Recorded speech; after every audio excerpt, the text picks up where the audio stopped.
Very very good morning friends. चिंतन क्यों बैठे हो मुझे समझ नहीं आया। चिंतन नहीं सर इतना सोशल डिस्टेंस तो है ना।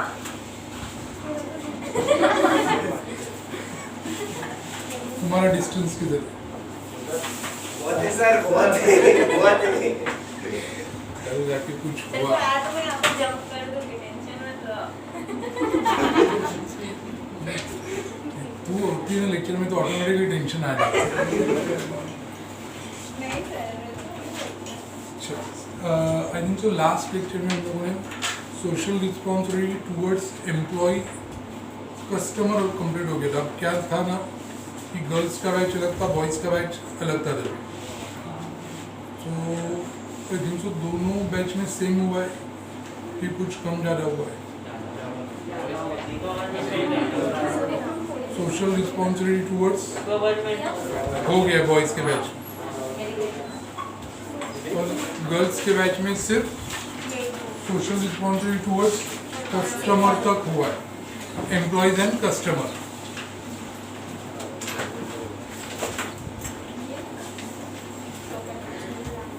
चलो फाइन।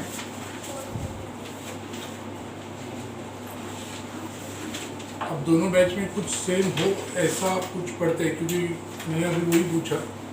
बाकी मिक्स बैच की सिर्फ तुम्हें बोला सर जब मैथ्स का लेक्चर हो जाए ना तभी वो ऐसे होता है कि only girls and only boys का बैच। बट सिलेबस थोड़ा आगे पीछे रहेगा तो थोड़ा प्रॉब्लम होगा। तो उन्होंने बोला थोड़ा एडजस्ट कर दो सर। मतलब ठीक है। अब एडजस्ट करने का मतलब ऐसा क्वेश्चन पढ़ना पड़ेगा कि जो दोनों बैच में कॉमन हुआ है। ठीक है, तो फिर आज सुबह जो पढ़ा है वही पढ़ लेते हैं। लास्ट 2 लेक्चर से आप लोग सुन रहे हो सोशल रिस्पॉन्सिबिलिटीज के बारे में कि सोशल रिस्पॉन्सिबिलिटी यानी क्या, what it is exact. You heard about क्या होता है सोशल रिस्पॉन्सिबिलिटी? क्या मालूम पड़ा अभी? हमें पर्सनल कुछ टाइम या ये सब नहीं देना पड़ता है, वो हमारी खुद का मतलब काइंड ऑफ ड्यूटी है कि हमें करना चाहिए खुद से। मैडम बोलती है वो अपना खुद का टाइम होता है, वो अपने को कुछ but it's true, it's right कि social work and social responsibility में डिफरेंस होता है। सोशल वर्क जिसमें अपने को अपना टाइम अपना मनी स्पेंड करना पड़ता है। सोशल रिस्पॉन्सिबिलिटी जिसके लिए अपना ना पैसा जाता है ना टाइम जाता है। ये अपनी नेचर ऑफ ड्यूटीज़ होती है, वो परफॉर्म करते वक्त जो काम करना होता है वो हम लोग कर लेते हैं और उसी वक्त सोशल रिस्पॉन्सिबिलिटी भी परफॉर्म हो जाती है। अब इतना सब कुछ समझने के बाद, सुनने के बाद, और एक छोटा सा क्वेश्चन, क्या आपको रियली लगता है, do you really feels that कि बिजनेस ऑर्गेनाइजेशंस ने और कंपनीज ने अपनी सोशल रिस्पॉन्सिबिलिटी परफॉर्म करनी चाहिए? हाँ कि ना?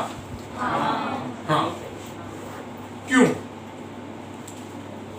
सर क्योंकि बिजनेस तो मतलब मार्केट रिसर्च है और उसमें ही देखा जाता है ना, इसके लिए सोशल तो आपने क्या बोला पहले? मार्केट रिसर्च वगैरह करते हैं business start. Yes yes yes. So social तो उसमें ही आता है ना। नहीं, सोशल उसमें नहीं आता। Market research and social is two totally different thing. Market research क्यों किया जाता है? बिजनेस को डेवलप करने के लिए कि how we will change our products after some time, कि एक स्पेसिफिक टाइम पीरियड के बाद हम लोग अपने प्रोडक्ट में क्या क्या चेंज करें। अब इसका सिंपल एग्जांपल, अब टॉपिक निकला ही है इसके लिए कि फॉग डिओ। अब फॉग डिओ में कुछ नया नहीं आ सकता, इसलिए उन्होंने क्या किया, पहले अलग अलग वेरिएंट्स निकाले उनके, उसके बाद बीच में उन्होंने कुछ नया करने का, तो उन्होंने क्या किया, फॉग सेंट निकाला था, फॉग का सेंट भी था। अब उसके बाद क्या अलग करने का, तो उन्होंने क्या किया, छोटा छोटा फॉग का छोटा बॉटल निकाला, पॉकेट डिओ आया। मतलब ठीक है, अंदर डिओ वही, बट उसका पैकिंग अलग अलग कर दिया कि जिसके वजह से कस्टमर को लगे वो कुछ अलग है, कुछ डिफरेंट है। या प्लीज कि कस्टमर विल फील दैट कि यस कुछ तो नया मार्केट में आ गया है, और उसके लिए उन्होंने वो अलग कर दिया।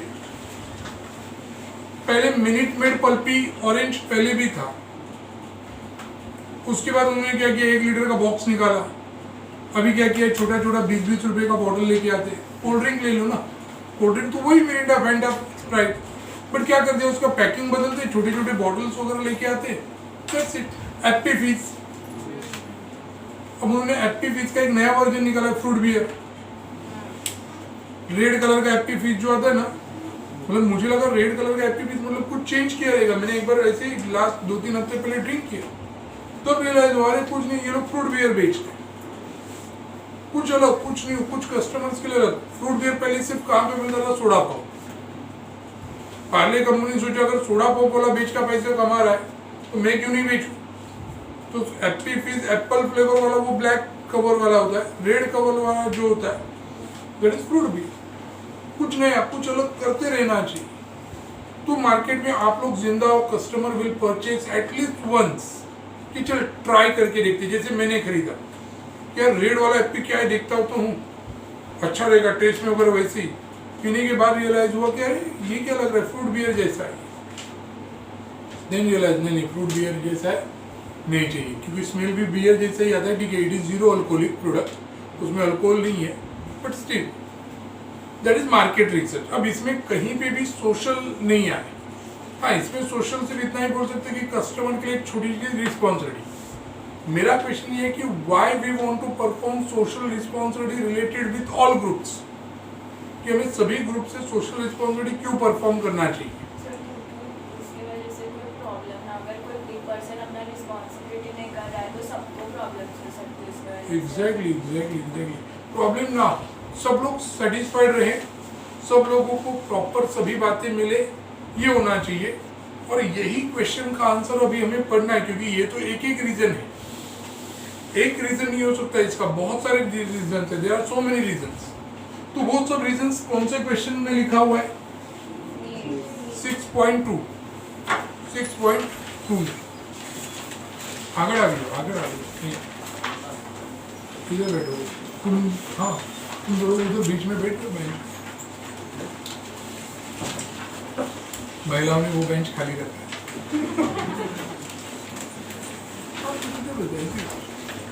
त्याच्या मॅडम तिकडे जंप करून येणार नाही ना, आतमध्ये आतमध्ये बस मित्रा, एक तर आतमध्ये बस किंवा पुढे येऊन बस, कारण त्या मॅडम ना तिकडे लगेच जंप करून येणार। हा असं मी जंप केलं तर लगेच तुझ्या बाजूला येते। हाँ है ना, तो फिर चल आगे आगे बैठते। हाँ चलो स्टार्ट करें, रिकॉर्डिंग हो रहा है सर। हाय, ये रिकॉर्डिंग का मजा अलग होता है, जो भी बोलते हैं सब रिकॉर्ड कर लेते। हाय, हाउ आर यू। हाँ चलो, तो वो नीड्स वाला क्वेश्चन हम लोगों को डिस्कस करना है कि what is the needs of social responsibility. Needs, importance, role, significance, इनमें से किसी भी नाम से बोर्ड एग्जाम में क्वेश्चन आया सो आंसर रिमेन सेम। उसका आंसर वही रहेगा जो हम लोग अभी डिस्कस करेंगे। क्वेश्चन के नाम अलग अलग है but person remains the same, person answer remains the same.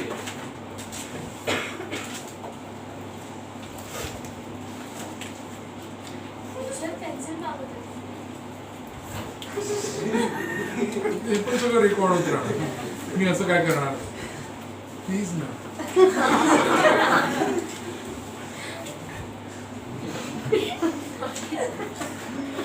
You don't want to move.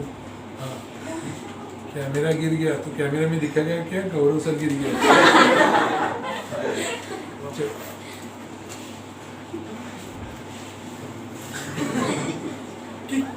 क्यों जरूरत है, क्या जरूरत है सोशल रिस्पॉन्सिबिलिटी परफॉर्म करने की, what is the need of social responsibility.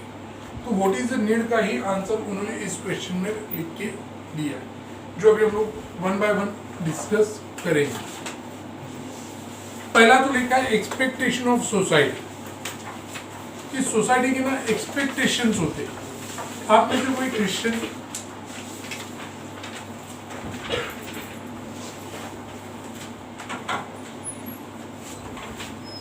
આગળ આગળ પૂરો વસ્તુ લઈ છોડવાનું આવું કેમેરા લોકો પાડવું.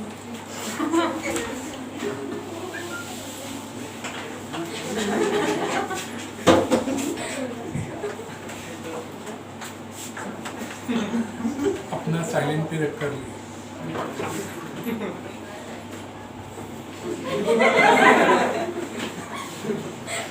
मोबाइल नहीं तो वाइब्रेट होगा तो बाजू वालों को तकलीफ होगा ना. मोबाइल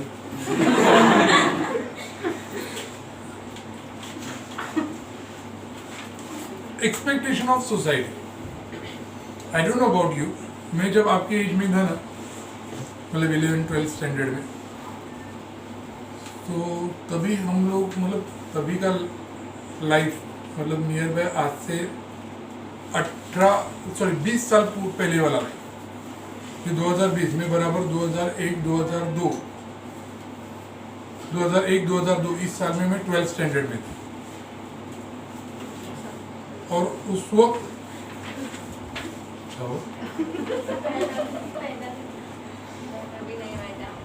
है ना, तभी आपके पेरेंट्स आपके लिए प्लानिंग कर रहे थे. हाँ, तो उस साल मैं 12th स्टैंडर्ड में था और तभी ना पेरेंट्स मतलब एकदम मतलब आपका लाइफ अभी बहुत मॉडर्न हो चुका है. तभी पेरेंट्स हम लोगों को घूमने के लिए लेके जाते थे और जहाँ पे भी जाते थे मेरे पिताजी बताया करते थे जरा देख ये कंपनी है. फिर उन कंपनीज को अगर देख के ना मन में एक फीलिंग आता था कि मुझे ना जॉब यहीं पे मिलना चाहिए, ऐसे बड़े कंपनी. फिर हमेशा से एक्सपेक्टेशन यही था कि मुझे ना एक मस्त पे की 8 घंटे वाली ड्यूटी करने वाला जॉब मिले, जहाँ पे रोज़ सुबह 9 बजे ऑफिस पहुँचो, शाम को 6 बजे ऑफिस से निकलो, शाम का लाइफ मस्त पे की घर पे रिलैक्स, सैटरडे हाफ डे या छुट्टी, संडे रिलैक्स फुल. मैंने कभी भी लाइफ में एक्सपेक्ट नहीं किया था कि मैं कभी टीचर बनूंगा, मैं क्लासेस में जाऊंगा, मैं पढ़ाऊंगा. यू नहीं से दैट कि एक्सीडेंटली मैं यहाँ पे आ गया. एक्सीडेंटली मतलब मैं क्लास में पार्ट टाइम जॉब के लिए लगा था. अभी वो बाहर रुपेश जा रहा है ना, वो जो काम करते हैं वही काम मैं कर रहा था.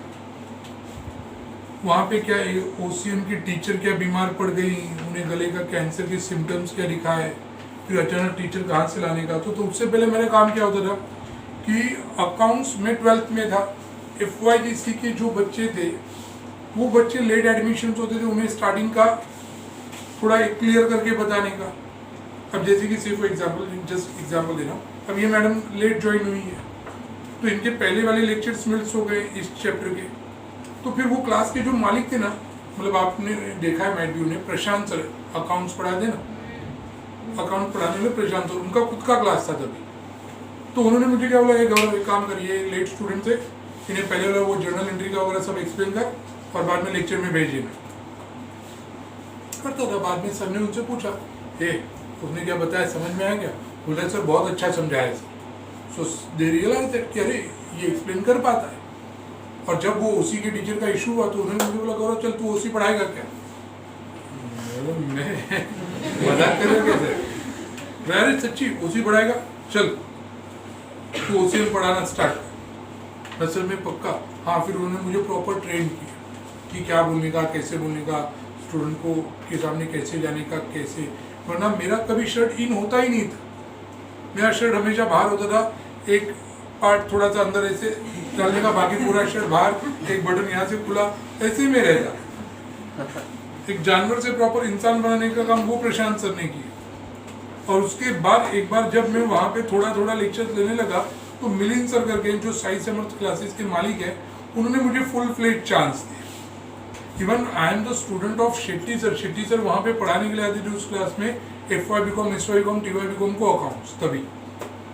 तभी अपना सिर्फ ये क्लासरूम भी नहीं था, सर ने खुद का क्लास तभी चालू ही नहीं किया था. तभी ये पुराना पोस्ट ऑफिस है ना, वहाँ पे पंकज क्लासेस का स्कूल सेक्शन था और वहीं पे कॉमर्स सेक्शन. मैथ्स के प्रशांत सर सुना रहेगा आपने, मैथ्स के प्रशांत सर, वो तो भी पूरा कॉमर्स सेक्शन हैंडल करते थे पंकज क्लास का. बट वो सक्सेसफुली नहीं चल रहा था, इसलिए अपने पंकज यादव सर ने फिर वो अपॉर्चुनिटी शेट्टी सर को दी कि सर आप चलाओ, एंड शेट्टी ना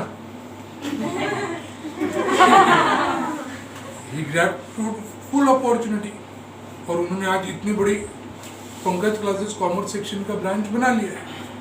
दैट्स इट।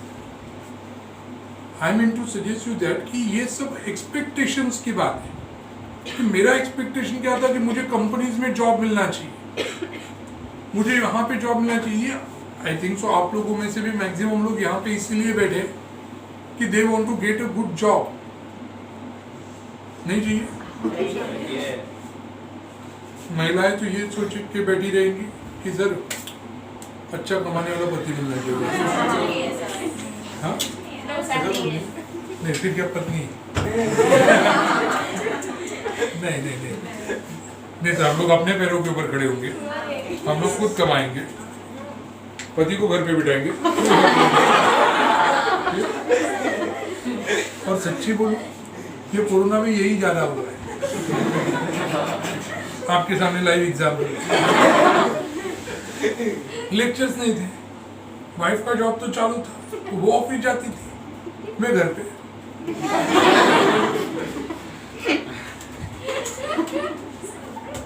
वो आजकल ऐसी ही इमेजिन मत करो आप कैसे दिखेगा,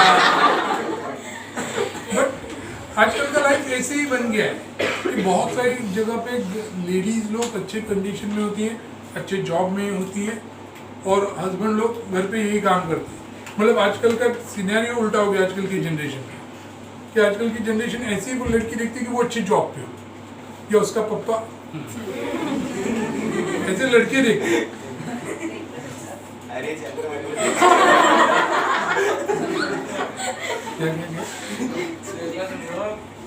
हाँ, तू वैसे देख रहा है। अच्छा ये पूछिए आपसे, बट दैट्स इट कि आपके भी एक्सपेक्टेशन वही रहेंगे कि अच्छी कंपनी में जॉब मिलना चाहिए, अच्छी सैलरी होनी चाहिए, फ्लैट गाड़ी मिलना चाहिए जॉब से ही, एटलीस्ट मिनिमम सैलरी 50-60 से तो स्टार्ट हो जाए, फिर आगे बढ़ेगी तो बढ़ेगी। हाँ, कुछ लोगों के पेरेंट्स के बिजनेस रहेंगे, कुछ लोग जिनके पेरेंट्स के बिजनेस है, वो लोग याद रखना कि जब आप लोग बिजनेस करने के लिए उस टेबल पे बैठोगे, उस चेयर पे जाओगे पेरेंट्स की जगह पे, then you want to think about that expectation. चलो वो छोड़ दो, जनरल सोचते एकदम जनरल कि जब गणेशोत्सव नवरात्रोत्सव होता है तो वो मंडल वाले लोग तो आते हैं ना मांगने के लिए चंदा। हाँ, बहुत सारे लोग मंडल वाले शेट्टी सर के पास भी आते हैं, शेट्टी सर से भी पूछते बोल कितना, वो लोग डायरेक्ट बोल देते सर 5,000 एक, 10,000 एक। सर नहीं देते उतना बट बोलते, मतलब उनकी एक्सपेक्टेशंस है कि हाँ सर उतना मिलना चाहिए। अलग अलग क्रिकेट टूर्नामेंट एरियाज में होती रहती है, वहाँ पे भी वो लोग क्या ढूंढते हैं, स्पॉन्सरशिप। स्पॉन्सरशिप यानी क्या कि कोई हमें पैसा डोनेट करे, दैट इज सोशल रिस्पॉन्सिबिलिटी। ये एक्सपेक्टेशन ऑफ सोसाइटी की जब एक बड़ी कंपनी वहाँ पे आ जाती है ना, तो समाज के एक्सपेक्टेशंस होते हैं और वो एक्सपेक्टेशंस कंप्लीट करना, that is the social responsibility. इसीलिए सोशल रिस्पॉन्सिबिलिटी की जरूरत है, क्योंकि लोगों के अलग अलग एक्सपेक्टेशंस हैं और वो एक्सपेक्टेशंस उन्हें पूरी करनी चाहिए। नेक्स्ट, उसके बाद लिखा है सेकेंड पॉइंट, हाँ, क्रिएटिंग फेवरेबल पब्लिक इमेज। अच्छी इमेज क्रिएट करनी चाहिए, अच्छी इमेज रहनी चाहिए मार्केट में। अब आप लोग ही सोचो ना अपने तरीके से कि दो स्टूडेंट है, एक स्टूडेंट चुपचाप अपना स्टडी वगैरह कर रहा है, चुपचाप आ रहा है, लेक्चर सुन रहा है, स्टडी कर रहा है, घर पे जा रहा है। दूसरा स्टूडेंट लेक्चर में गालियां दे रहा है, कुछ भी ध्यान नहीं दे रहा है, टीचर उसे डांट रही है वगैरह। तो आपकी नज़र से किसकी इमेज अच्छी हुई, पहले स्टूडेंट की, दूसरे स्टूडेंट की? पहले स्टूडेंट की। ठीक है, अब दूसरा एग्जाम्पल, एक कंपनी है, चुपचाप अपना प्रॉफिट कमा रही है, वो प्रॉफिट किसी को भी नहीं दे रही। अब ईमानदारी से काम करके प्रॉफिट करे तो अपने पास ही रखेगी ना। तो दूसरी कंपनी अपने प्रॉफिट का एक हिस्सा समाज के ऊपर खर्चा भी करे, मतलब जो गरीब बच्चों का स्कूल है उधर डोनेशन देना, गरीब बच्चों का एजुकेशन, मतलब होता है ना, आपने सुना रहेगा कि सचिन तेंदुलकर हर साल अपने बर्थडे पे कुछ बच्चों की एजुकेशन की जिम्मेदारी खुद उठा लेता है। बोल रहा है ठीक है, इतने बच्चों का एजुकेशन का खर्चा मेरे पास से लेने का। तो ये काम आजकल कंपनीज भी कर रही है। तो बोलो आपके लिए कौन सी कंपनी अच्छी हुई, पहले वाली की दूसरी वाली? ऑटोमेटिकली उसकी इमेज आपकी नज़र में क्या होगी? अच्छी। तो यही बोल रहा हूँ कि कंपनी का इमेज अच्छा करना, उसके लिए आपको क्या परफॉर्म करना पड़ेगा? अपने क्वेश्चन का नाम क्या था? सोशल रिस्पॉन्सिबिलिटी क्यों परफॉर्म करना चाहिए। तो क्यों? तो अपनी इमेज अच्छी बनाने के लिए, क्योंकि जब एक आध कंपनी सोशल रिस्पॉन्सिबिलिटी परफॉर्म करेगी कस्टमर, एम्प्लॉइज, शेयर होल्डर, इन सबसे रिलेटेड, तो ऑटोमेटिकली उनकी इमेज क्या बनेगी? अच्छी बनेगी। Next, long term self interest, कि अगर आप लोग अपना लॉन्ग टर्म सेल्फ इंटरेस्ट रखना चाहते हो, लॉन्ग टर्म सेल्फ कैसा ना कि पहले मेरे थाली में आना चाहिए, मेरे थाली में आएगा, मैं खाऊंगा तो मैं दूसरे को भी दे सकता। इधर मेरे थाली में ही नहीं है, मैं दूसरे को क्या देगा? मतलब मेरा थाली खाली है और मेरे को सामने वाला बोल रहा है, ए वड़ा पाव देना।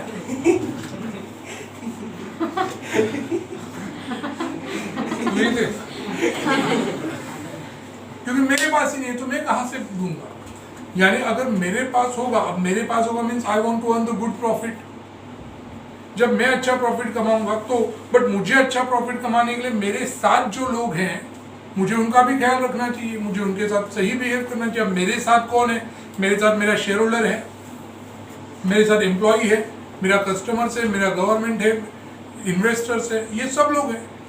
जब मैं इन सब लोगों को सेटिस्फाइड रखूंगा, खुश मतलब मैं ये नहीं बोल रहा हूँ कि हाथ पाँव जाके दबाओ, बट उनसे साथ में फेयर ट्रांजैक्शन करूंगा, सो of course they will support me. Next, अब देखो ना, शेट्टी सर ने अपने एम्प्लॉयज को, अपने प्रोफेसर्स को कोरोना के सिचुएशन में भी प्रॉपरली हैंडल किया। जब भी लेक्चर नहीं भी होते थे तो भी सर 5-1 हज़ार दे देते थे, बोलते सर कंडीशन खराब है मेरा भी, बट फिर भी सर ये 5,000 ये 10,000 रख लो सर। उतना पेमेंट भी नहीं था बट फिर भी सर दे के रखते थे। रीज़न, क्योंकि सर ज़रूरत है, हर एक की ज़रूरत है। ठीक है, मैं उतनी सैलरी नहीं दे सकता बट ये सर रख लो। इसलिए आज जब सर ने विदाउट परमिशन सोचा कि यार क्लासेस चालू करते हैं, तो each and every teacher is ready to work for him. भले उमेश सर, आप लोग मैथ्स वाले, उमेश सर एसपी वाले तो मास्क लगा के पढ़ाते हैं, प्रशांत सर इकोनॉमिक्स के without mask, but everyone was ready. मुझे पूछा सर लेक्चर लेंगे, मैंने बोला हाँ sir why not, I will. बोलते सर अभी लेना पड़ेगा क्योंकि अभी अगर लेक्चर्स नहीं लेंगे ना तो सर एडमिशन टूट जाएंगे। इन बच्चों को चाहिए तो हम लोग पूरा सिलेबस पढ़ाएंगे, बट ये स्टूडेंट्स अपने पास कंटिन्यू रहने चाहिए सर। उसके लिए मुझे डबल पेमेंट देना पड़े तो भी चलेगा सर, आप वापस पूरा सिलेबस पढ़ाएं। We are ready because sir ने हमें उस खराब सिचुएशन में हेल्प की। तो अब क्लास का टाइम है कि उन्हें हेल्प चाहिए तो हम लोग हेल्प करेंगे। We are thinking fair. तो कब हुआ? जब सर ने अपनी रिस्पॉन्सिबिलिटी पूरी की तब। नेक्स्ट, मिनिमम, अब इसके बाद 3 पॉइंट लाइन से, एक गवर्नमेंट का, उसके बाद कंज्यूमर का और उसके बाद ट्रेड यूनियन का। ट्रेड यूनियन यानी वर्कर्स यूनियन, तो उनका ये तीनों से रिलेटेड। देखो हम लोगों ने ऑलरेडी गवर्नमेंट नहीं देखा है, बॉयज ने देख लिया है कि गवर्नमेंट से रिलेटेड आप लोग सोशल रिस्पॉन्सिबिलिटी पूरी करो। मैं अभी भी बोल रहा हूँ, गवर्नमेंट से रिलेटेड सिर्फ 2 बातों को मेनली कंप्लीट करना चाहिए। एक तो गवर्नमेंट के रूल्स रेगुलेशन फॉलो करो और टाइम पे टैक्स पे करो। जब ये 2 बातें करोगे तो गवर्नमेंट क्यों आपको तकलीफ देने के लिए आएगा। मैंने थोड़ी देर इससे पहले वाले लेक्चर में भी बोला कि 11 बजे कर्फ्यू, तो 11 बजे शार्पली सब रेस्टोरेंट, सब होटल, सब बंद हो रहे, जबकि ये उनका बिजनेस टाइम है।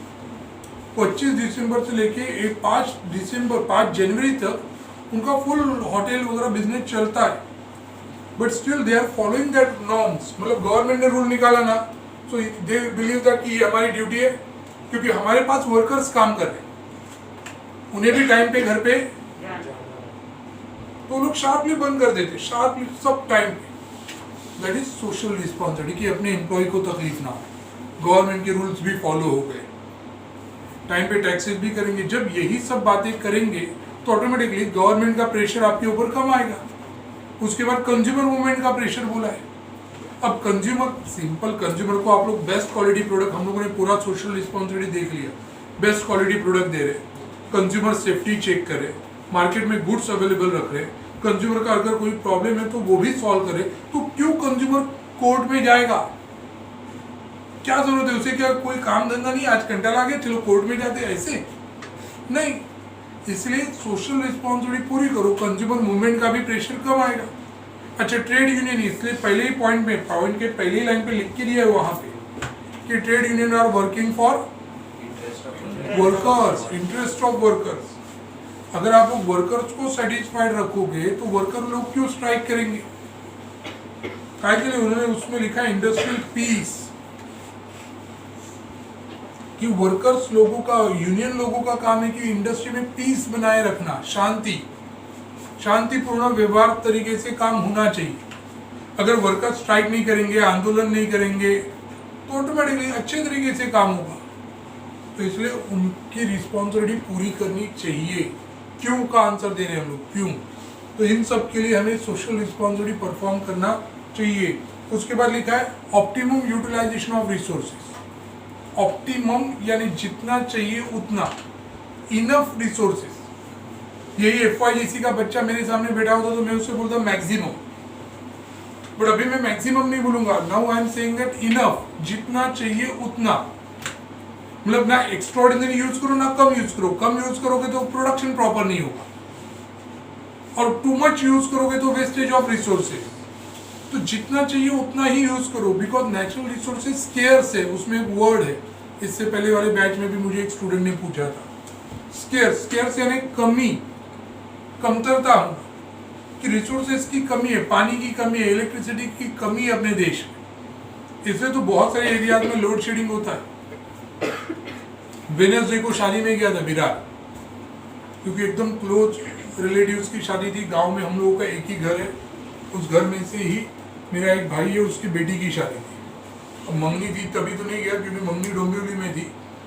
तो सोचा शादी में जाते, क्योंकि मेरे शादी के वक्त वो भाई था, मतलब एज में मुझसे बहुत बड़े हैं, वो रिटायर्ड हो चुके, और उनकी बेटी की शादी, मतलब वो बट रिलेशन भाई का लगता है, इसलिए भाई, नहीं तो उन्हें चाचा वगैरह बोलना चाहिए। तो उनकी बेटी की शादी, मेरे बेटी की, मतलब मेरे शादी के वक्त था, मेरे बहन की शादी के वक्त था, हर एक के शादी के वक्त। और वो शादियों की विधियाँ होती है ना, वो सब जानने वाला भाई। अब उसी के बेटी की शादी और हम लोग ना जाए तो कैसे चलेगा? तो मैंने वैगनर लिया, मेरे मम्मी पापा को लिया और शादी के लिए चला गया। गिन के 100-125 लोग ही थे, पूरा हॉल खाली था। शादी अटेंड करके खाना खा के आ गए। अब आप बोलेंगे बीच में आपको शादी किधर याद आया जा रही, भूख लगाएगी क्या देर में? नहीं, भूख नहीं लगाएगी। विरार शादी के बीच में 3 बार लाइट गए। अब वो अंधेरा नहीं हुआ, उनका इन्वर्टर ऑप्शन रेडी था, क्योंकि लाइट जाने के बाद ऑटोमेटिकली इन्वर्टर ऑन हो जाता है। बट 3 बार ऐसे हुआ, क्योंकि कुछ लाइट्स बंद हो जाती है, कुछ ही सिलेक्टेड वो स्टेज वाली लाइट्स चालू रहती है, एसीज वगैरह सब बंद। तो लाइट जाने के बाद मालूम पड़ता था, नहीं ये क्या हुआ, अरे लाइट चला गया।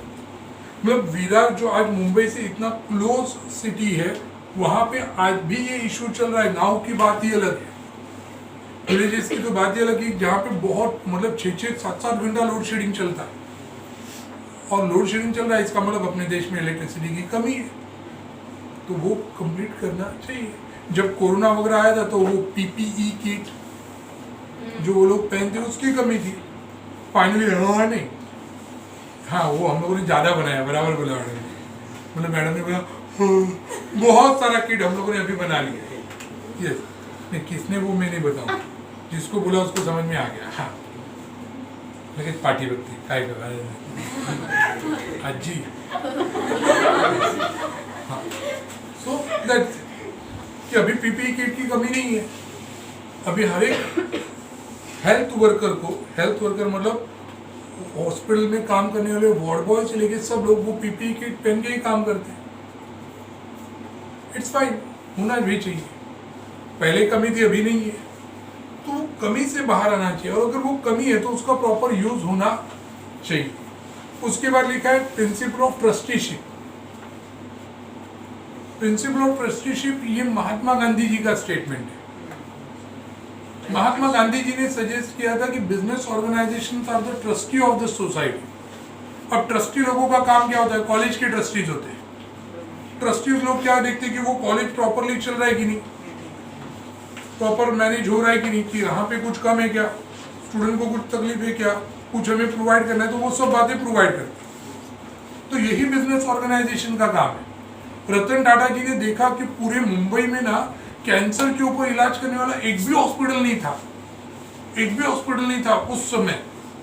रतन टाटा जी ने टाटा मेमोरियल हॉस्पिटल स्टार्ट करवाया और सिर्फ कैंसर के इलाज के लिए चलाया। इवन आज भी जब कोई टाटा हॉस्पिटल में एडमिटेड है तो बताना नहीं पड़ता उसे कि उसे कैंसर हुआ है, क्योंकि वो हॉस्पिटल ही किसके लिए स्पेशलाइज है, और वहां पे भी अच्छा सिर्फ इतना करके वो लोग रुके नहीं। रतन टाटा जी ने अपने उस हॉस्पिटल के मैनेजमेंट को और एडवाइस दिया कि मुझे सर्वे निकाल के दो कि कैंसर किन लोगों को होता है, कहाँ पे जा रहा है, तो उसका उन्होंने सर्वे करवाया। उस सर्वे में मालूम पड़ा कि कैंसर से मरने वाले जो ज़्यादा से ज़्यादा पेशेंट्स हैं वो लेडीज पेशेंट्स हैं। अच्छा, मतलब लेडीज लोग दारू सिगरेट ज़्यादा पीती है? नहीं, क्योंकि ज़रूरी नहीं है कि सिगरेट पी के ही या दारू पी के ही कैंसर हो। हाँ ठीक है, वो एक मेन रीज़न है, तंबाकू सिगरेट गुटखा वगैरह खा के कैंसर होता है, बट उसके अलावा भी कैंसर होता है क्योंकि लेडीज बॉडी ये इतनी क्रिटिकल है, क्योंकि बच्चे पैदा करने की कैपेसिटी उन्हीं के पास है। जैसे जहाँ पे बच्चे गर्भ पिशवी ऐसे हिंदी में बोलते, जहाँ पे होता है वो भी अंदर वाले साइड में है।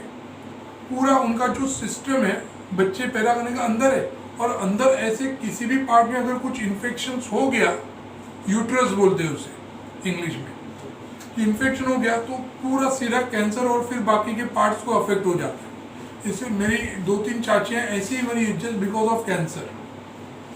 कभी तंबाकू नहीं, सिगरेट नहीं, दारू नहीं, सुपारी भी नहीं, बट स्टिल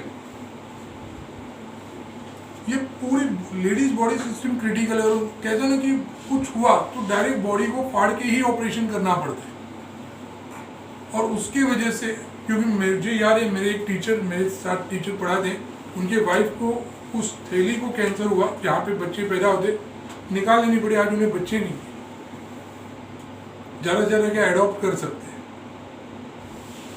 इसे मैं आजकल की गर्ल्स को बोलूँगा, क्योंकि बहुत सारी गर्ल्स ना रास्ते पे, मतलब आप लोग नहीं बट बहुत सारी यंग आजकल की जनरेशन वाली गर्ल्स दिखते हैं जो बाहर दारू वगैरह पीती। It will affect in long term. फट कर से उसका इफेक्ट नहीं दिखेगा, but it will affect in long term. अब कुछ लोगों की बॉडीज ड्रिंक करने के बाद सपोर्ट कर लेती है। क्या कुछ लोग मुझे आंसर देंगे कि मेरे ऐसे जान पहचान में एक लड़की है जिसका नाम श्वेता है, तो उसके मम्मी ने मेरे को कंप्लेंट किया क्योंकि उसके पापा नहीं है, तो वो मुझे दादा बोलती, उसकी माँ भी मुझे भाई मानती। तो बोलते अरे तू समझाने इसको, ये अपने दोस्तों के मतलब गर्ल्स जाते हैं उसकी बियर वगैरह पी के आती है। जब मैंने उससे पर्सनली बात की कि क्यों कर रही है ऐसे खाई के लिए, बोलते उसमें क्या, मम्मी भी पीती थी शादी से पहले, तो मैं भी शादी के बाद नहीं पीऊँगी।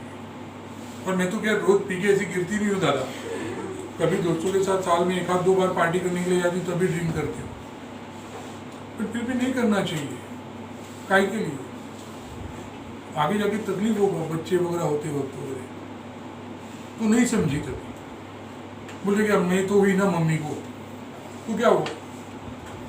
उसको वो समझाने के 6 महीने के बाद ही उसी यूट्रस में एक गांठ आई साइड में, तो पहले वो गांठ निकाल दी, सिर्फ गांठ निकाल दी, बाकी एवरीथिंग इज फाइन। 1 साल कंप्लीट नहीं हो रहा है तब तक वहां पे वापस दूसरी गांठ आ गई, तो पूरा यूट्रस ही निकालना पड़ा। अब एक ही साइड है, मतलब मां बनने के चांसेस 50% खत्म हो गए। आप सब लोग मैच्योर्ड हो, इसके लिए थोड़ा और डिटेल में बोलता हूँ, थोड़ा वीडियो स्टॉप करना। टाटा जी ने यही बात करवाया, जब वो मालूम पड़ा तो रतन टाटा जी ने पूरे मुंबई में उन्होंने अपने बहुत बड़ी टीम बनाई और मुंबई की झुग्गियों में, मतलब झोपड़पट्टी में, चौल में, बिल्डिंग्स में अपने उन डॉक्टर्स को भेजा कि जाके चेक करो, सब लेडीज को चेक करो, और जिनमें भी वो सिम्टम्स भी दिखेंगे ना, सिम्टम्स कैंसर के, उन्हें फ्री इलाज दो। उन्हें से बोलो कि टाटा मेमोरियल हॉस्पिटल में आने का, ट्रीटमेंट विल फ्री। अब आप बोलेंगे सर ये सब आपको कैसे मालूम? Because my mom is one of the patient in that case. वो तो हमें रियलाइज भी नहीं होता, थैंक्स टू टाटा हमें रियलाइज भी नहीं होता। वो लोग आए, फिर मम्मी को उन्होंने एक दवाखाना दोपहर के वक्त जनरली बंद होते हैं, तो डॉक्टर्स के पास से लेटर दे के टाटा वो दवाखाना लिया, लेडीज डॉक्टर ही अपॉइंट किए, लेडीज डॉक्टर चेक करेंगे और उसमें मालूम पड़ा कि यस मम्मी में वो सिम्टम्स थे कि जो आगे जाके कैंसर बन सकते थे। आज मेरी माँ मेरे साथ है, might be just because of Tata. आज भी साल में एक बार, अच्छा वो सिम्टम्स सब खत्म हो गए सब, उसके बाद भी वो लोग वो साइकिल चालू रखते, वो लोग बोलते साल में एक बार आने का और चेक करवा के जाने का कि वो वापस रीजनरेट नहीं हुआ है। ये सब फ्री ऑफ कॉस्ट। खर्चा सिर्फ का आएगा ट्रैवलिंग का, यहाँ से सिर्फ हॉस्पिटल जाने का खर्चा आपका, बाकी दवाई वगैरह कुछ लगा तो वो सब टाटा हॉस्पिटल करेगा। और क्या चाहिए?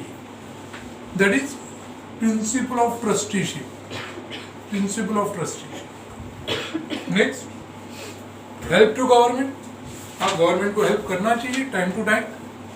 मतलब ऐसे 2005 का हिस्सा, वो क्यों अभी आप लोग, मतलब मैं 2005 इतना पुराना भी बताने की जरूरत नहीं, 1.5-2 साल पहले बहुत बड़ी बाढ़ आई थी मुंबई में, कोल्हापुर वगैरह बहुत बड़ा बाढ़ था। तो गवर्नमेंट ने बोला, बहुत सारे लोगों ने हेल्प भी किया।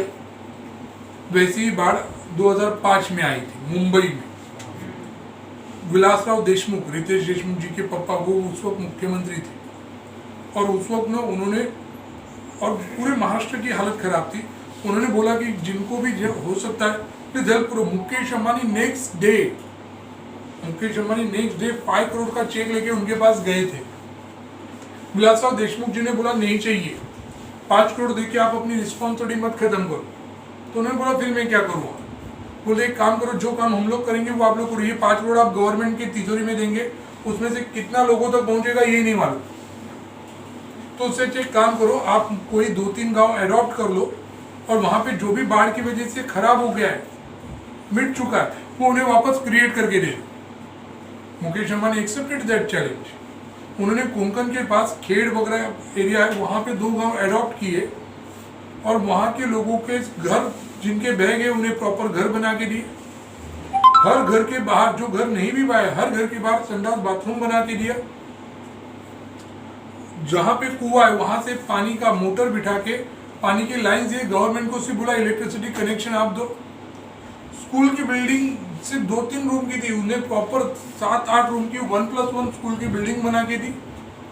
प्रॉपर रोड नहीं थे, कच्चे रोड थे, वहां पे प्रॉपर डांबर के रोड बनवा के दिए और इसका 1 पैसे का भी ऐड नहीं किया। अब आप पूछेंगे फिर सर आपको कैसे मालूम? जनरली ना टेलीविजन पे एक न्यूज चैनल होता है ना, आपको मालूम नहीं रहेगा कि आप लोग कभी देखते ही नहीं रहेंगे। न्यूज चैनल में भी ना एक लोकसभा चैनल करके आता है, लोकसभा राज्यसभा ऐसा एक चैनल आता है न्यूज चैनल के अलावा। तो उस न्यूज चैनल पे उन्होंने दिखाया कि क्या है ना कि विधानसभा में महाराष्ट्र के आंसर देना पड़ता है कि हम लोगों ने इस बाढ़ के लिए सरकार ने क्या काम किया। तो वो विलासराव देशमुख वही रिपोर्ट पढ़ रहे थे और उसमें उन्होंने जिक्र किया कि हमें इन कंपनी ने CSR के अंडर हेल्प की, उसमें से इस कंपनी ने हमें ये गांव में ये सब बातें बनवा के दी, इसलिए उनका बहुत से बहुत शुक्रिया। फिर सब लोग वो बेंच बजा के उनका शुक्रिया अदा करते हैं, क्योंकि और कुछ बजाने के लिए होता नहीं, वही बजाते। That help to this government, कि जब भी जरूरत पड़े तो गवर्नमेंट को हेल्प करो। पहले ये सब पॉइंट एक बार नजर मार के देख लो, डाउट है तो बोल दो।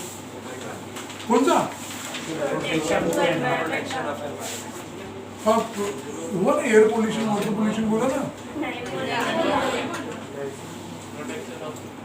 ठीक है। चलो, प्रोटेक्शन ऑफ एनवायरनमेंट मतलब कंपनी ही तो है कि जो फैक्ट्रीज में से गंदा पानी, गंदा धुआं निकलता है, तो कंपनीज ने ये कोशिश करनी चाहिए कि उनके उस बिजनेस की वजह से एनवायरनमेंट पोल्यूटेड ना हो।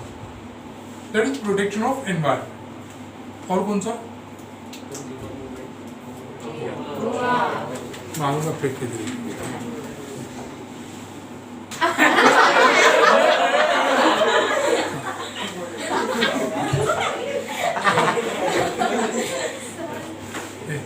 क्या हुआ?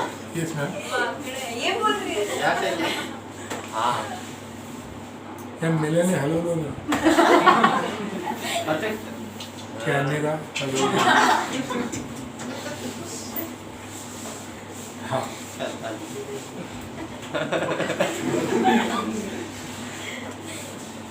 Social responsibility towards the share holder, मतलब अभी आपको सोशल रिस्पॉन्सिबिलिटी कौन कौन सा समझना है। तो एक शेयर होल्डर,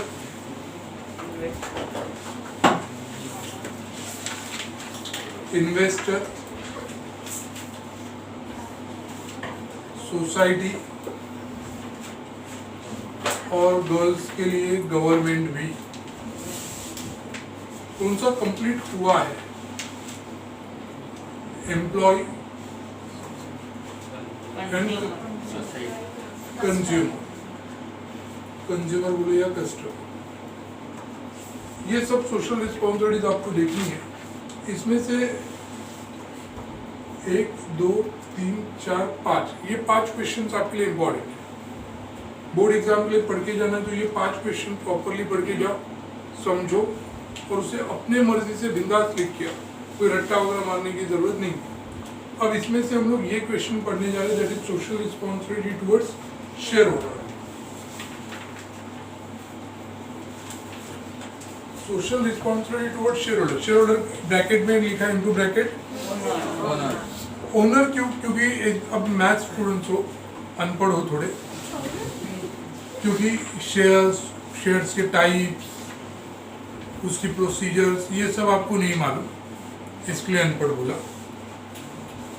क्योंकि आप लोगों को जैसे थोड़ी देर पहले बोला एक्सपेक्टेशन, कंपनीज में जॉब करना है तो कंपनीज के शेयर्स की इंफॉर्मेशन चाहिए थी आपको, अनफॉर्चुनेटली नहीं है, तो ठीक है, कोशिश करना कि वो इंफॉर्मेशन कहीं ना कहीं से मिले, एक बार रीड कर लेना, जनरल नॉलेज के लिए आपके लिए अच्छा हो। शेयर्स यानी क्या? तो कंपनी का कैपिटल। जॉइंट स्टॉक कंपनी नाम होता है ना, joint stock company. 100 shares, 100 fully paid up share, मतलब 100 शेयर्स, जैसे अपने पास नोटों का बंडल होता है वैसे 100 शेयर्स का एक बंडल होता है। 100 शेयर्स का एक बंडल यानी स्टॉक, इसलिए उसे स्टॉक एक्सचेंज बोलते हैं। स्टॉक एक्सचेंज, स्टॉक एक्सचेंज क्यों? क्योंकि वहां पे हम लोग शेयर्स के बदले में मनी, मनी के बदले में शेयर्स, ये एक्सचेंज चालू रहता है, stock exchange. Joint stock company, joint मतलब कलेक्टिवली, स्टॉक यानी शेयर, और वो जॉइंट शेयर, शेयर यानी कैपिटल। हम लोग क्या बोलते कि पिज्जा, पिज्जा में मेरा भी हिस्सा है, या प्रॉपर्टी, प्रॉपर्टी में मेरा भी हिस्सा है। हिस्सा इन द सेंस इंग्लिश में शेयर। तो वैसे कंपनी का कैपिटल है तो कंपनी के कैपिटल में हर एक का हिस्सा है, क्योंकि हर एक ने कंट्रीब्यूट किया हुआ है। जिन्होंने भी वो शेयर्स खरीदा उनका कंट्रीब्यूशन है, इससे जॉइंट स्टॉक कंपनी। अच्छा, फिर उस हिस्से को नाम क्या देगा? तो उन्होंने नाम दिया शेयर्स। अच्छा, ये शेयर्स जो भी व्यक्ति खरीदेगा that person is known as a share holder, और शेयर होल्डर बनने के बाद जब उसका नाम कंपनी के रजिस्टर्ड में चला जाता है then he will be a member, then he will be a member. ये SYBCom लॉ में स्टूडेंट्स को समझाना पड़ता है, वरना SYGC जनरल स्टूडेंट्स को यही समझा दिया जाता है, the share holder is a member, member is a share holder. Share holder, shares खरीदा ना तूने तो तू कंपनी का मेंबर बन गया, तू कंपनी का मेंबर है ना, मतलब तेरे पास क्या रहेगा? शेयर्स रहेगा ऑटोमेटिकली। ऐसे ट्रेंड है थिंकिंग। अब आपने शेयर्स खरीदा है, तो शेयर्स खरीदा means you are the owner, आप लोग मालिक हैं। अब मालिक के लिए सोशल रिस्पॉन्सिबिलिटी क्या होनी चाहिए कंपनी की? तो इसलिए उन्होंने पहला पॉइंट लिखा है अपॉर्चुनिटीज। अब आप बोलेंगे सर अपॉर्चुनिटीज क्या है? मतलब कौन सी अपॉर्चुनिटी शेयर होल्डर को देने का? नहीं, शेयर होल्डर को कुछ अपॉर्चुनिटी मत दो। अपॉर्चुनिटी मीन्स कि बिजनेस ऑर्गेनाइजेशंस की ये ड्यूटी है कि बिजनेस करते वक्त जितना भी मार्केट में अपॉर्चुनिटीज आएगा, market opportunities, new contract, new tenders, नए प्रपोजल्स, उन सबको एक्सेप्ट करे, उन सबको हासिल करे और अपना प्रॉफिट बढ़ाए। क्योंकि जब ऑटोमेटिकली प्रॉफिट बढ़ेगा तो उसका बेनिफिट किसको मिलेगा? शेयर होल्डर को, डिविडेंड के रूप में। इसलिए अपॉर्चुनिटीज। नेक्स्ट पॉइंट, सॉरी, हाँ, वेस्टेज ऑफ रिड्यूस। ये वेस्टेज मतलब किसी भी चीज का वेस्टेज लो ना, पानी का वेस्टेज लिया तो पानी का बिल ज्यादा आने लगा, बिल ज़्यादा आएगा मतलब एक्सपेंस बढ़ गया। इलेक्ट्रिसिटी वेस्ट करोगे तो भी लाइट बिल ज़्यादा आएगा, बिल ज़्यादा आएगा मतलब मनी वेस्टेज। अच्छा, रॉ मटेरियल वेस्ट करोगे तो भी पैसा ही वेस्ट, कुछ भी वेस्टेज करो it is wastage of money, और मनी का वेस्टेज बढ़ेगा तो automatically company will reduce the profit, और प्रॉफिट कम तो डिविडेंड कम, इसलिए कंपनी ने अपनी वेस्टेजेस क्या करनी चाहिए, मिनिमम। नेक्स्ट, हाँ, नीड टू कीप अपडेटेड, कि आपको अपडेटेड रहना चाहिए, मालिकों को अपडेटेड रखना चाहिए। सर समझे नहीं, अरे मालिक है भाई, उसे कंपनी में क्या चल रहा है क्या नहीं चल रहा है ये टाइम टू टाइम उसे इन्फॉर्म किया जाना चाहिए, उसे अपडेट किया जाना चाहिए, उसे इन्फॉर्मेशन दी जानी चाहिए। फिर वो आप लोग लेटर्स के जरिए दो, कोई सर्कुलर भेज के दो, या न्यूज़ या पेपर्स में पब्लिश करके दो, बट उसे उस कंपनी की प्रॉपर इंफॉर्मेशन मिलनी चाहिए। नेक्स्ट, एफिशिएंसी यानी क्या? एफिशिएंसी यानी काम करने की क्षमता, कार्य क्षमता। मैच चल रहा है, इंडिया ऑस्ट्रेलिया, टेस्ट मैच चालू हो गया, ऑस्ट्रेलिया के 5 विकेट गए, 144 रन हुए हैं। बुमराह एंड अश्विन दोनों को 2-2 विकेट मिले। बुमराह ने एक ही ओवर में 2 विकेट लिया, एग्जाम्पल, और अश्विन ने 10 ओवर में 2 विकेट लिया। So tell me who is efficient? क्यों? क्योंकि सर उसने एक ही ओवर में 2 लिया ना, मतलब उसने कम कॉस्ट में ज्यादा प्रोडक्शन किया।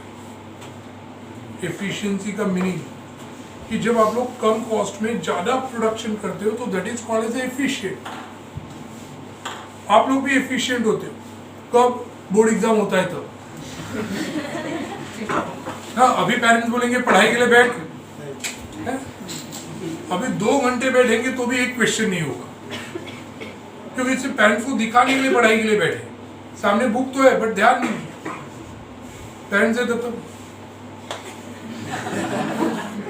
फिर वो मोबाइल चालू, मोबाइल एक्टिविटीज चालू, पेरेंट्स आगे।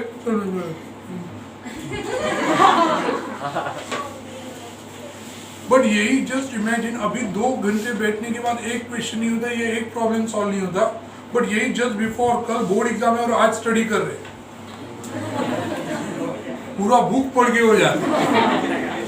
What the efficiency and effectiveness भी उसी दिन ज्यादा दिखता है। मतलब अभी मैंने दिया था ना थोड़ा टाइम पढ़ने के लिए, क्या इफेक्टिवनेस था, देखा था बाहर कैमरा से, कैमरा इज ऑन, उसे कोरोना नहीं हुआ। बातें कर रहे हैं भूले इधर उधर, कुछ लोग 1-2 लोगों ने मोबाइल चेक किया, मैसेजेस वगैरह, बड़े भाई ठीक है। मैंने भी सोचा, यही सोच के मैं बाहर गया था कि बोल के सुन के थोड़ा बोर हो गए रहोगे आप लोग, तो थोड़ा बाहर जाता हूँ, थोड़ा इधर उधर करोगे, रिलैक्स होंगे, नींद उठ जाएगी, तो मैं आगे और 4-5 क्वेश्चन पढ़ा सकते हो।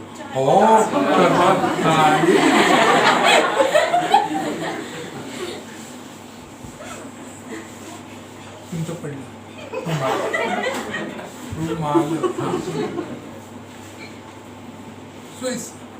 इफेक्टिवनेस। बट यही बोर्ड एग्जाम, मालूम है कि ये क्वेश्चन कभी बोर्ड एग्जाम में 11 बजे 10 बजे आप लोग सेंटर के बाहर खड़े हो, किसी ने आपको बोल दिया ये क्वेश्चन आने वाला है। व्हाट द इफेक्टिवनेस, क्या स्ट्रांगली पढ़ेंगे। अभी घर पे पढ़ाई करते वक्त कोई छोटा बच्चा है ना पड़ोसियों का, हाँ छोटा बाबू कहाँ तो तुम्हारे बाबू, हाँ। और बोर्ड एग्जाम के एक दिन पहले पढ़ाई करो, छोटे बच्चा आगे बाजू से भाई सबने पढ़ाई कर, व्हाट द इफेक्टिवनेस। पबजी खेलते वक्त इफेक्टिवनेस, मार उसको, अरे मारना जल्दी, इफेक्टिव। मीनिंग समझा इफेक्टिवनेस। अब ये दोनों बातें जो आपको समझी, एफिशिएंसी एंड इफेक्टिवनेस, ये दोनों बातें कंपनीज के एम्प्लॉयज, कंपनीज के मैनेजमेंट ने दिखानी चाहिए, क्योंकि जब वो लोग इफिशिएंटली एंड इफेक्टिवली काम करेंगे, then company will start more and more profit. And when company will earn more profit, automatically it will give the maximum dividend to the shareholder. इसलिए उन्होंने इफेक्टिवली इफिशिएंटली काम करना चाहिए. Next, returns. रिटर्न्स मतलब share holders पैसा invest कर रहा है तो उसके अगेंस्ट उसे रिटर्न्स में क्या मिलेगा? डिविडेंड. तो वो fair and proper dividend amount जाना चाहिए. नेक्स्ट, स्टैंडर्ड मतलब जो क्या बोलते हैं उसे, हॉनेस्ट प्रैक्टिसेस है. हॉनेस्ट प्रैक्टिसेस होनी चाहिए. कुछ गलत बातें फैला के मार्केट में ना शेयर का प्राइस बढ़ाओ ना कम करो. मार्केट में शेयर का प्राइस बढ़ाओगे तो भी प्रॉब्लम, कम करेंगे तो भी प्रॉब्लम. इधर टू मच प्राइस बढ़ाने के लिए मार्केट में कुछ गलत रूमर्स फैला दिए, हमें इतने इतने 1000 करोड़ का कॉन्ट्रैक्ट मिलने वाला है. अब इतना करोड़ का कॉन्ट्रैक्ट मिलने वाला है जो इन्वेस्टर से शेयर होल्डर शेयर्स में पूरे को मालूम पड़ा है इतनी करोड़ का कॉन्ट्रैक्ट, मतलब कंपनी का प्रॉफिट इस साल 100% ज़्यादा होने लगा. खरीदे शेयर तो उठा ले उसका शेयर. बाद में 10 दिन के बाद मालूम पड़ता है कॉन्ट्रैक्ट मिला ही नहीं. तो 10 दिन के लिए जो प्राइस आपने बढ़ा के रखा ये गलत किया. तो ऐसी कुछ गलत हरकतें नहीं करनी चाहिए. Next, goodwill. ऑटोमेटिकली ना जो कंपनी अच्छा कमा रही है उस कंपनी का शेयर्स मेरे पास है तो मेरी कॉलर क्या हो जाएगी? टाइट. कंपनी अच्छी है. बट जिस कंपनी में घोटाला गड़बड़ हुआ है, कंपनी में आईटी की रेड हुई है, या वहाँ के बोर्ड ऑफ डायरेक्टर को गवर्नमेंट ने निकाल दिया है, या वो कंपनी लॉस कमा रही है, तो मेरी कॉलर टाइट. इसे कंपनी का गुडविल अच्छा तो शेयर होल्डर का भी गुडविल अच्छा. नेक्स्ट, ऑफकोर्स होना चाहिए. वापस वही कि ग्रोथ ज़्यादा तो प्रॉफिट ज़्यादा, और प्रॉफिट ज़्यादा तो डिविडेंड ज़्यादा. And last but not least, मतलब आपने जिस रीजन से कंपनीज में कैपिटल लिया है शेयर होल्डर्स का, वो उसी पर्पस के लिए यूज़ करो. उसका कोई गलत पर्पस, रॉन्ग पर्पस के लिए यूज होना नहीं चाहिए. पढ़ के देख लो, कुछ पूछने का है तो बोलो फटाफट. क्या टाइम हो रहा है? 10? अभी 40 हो गया. 50 भी हो गया देखो. नहीं 40. 9:30 to 11.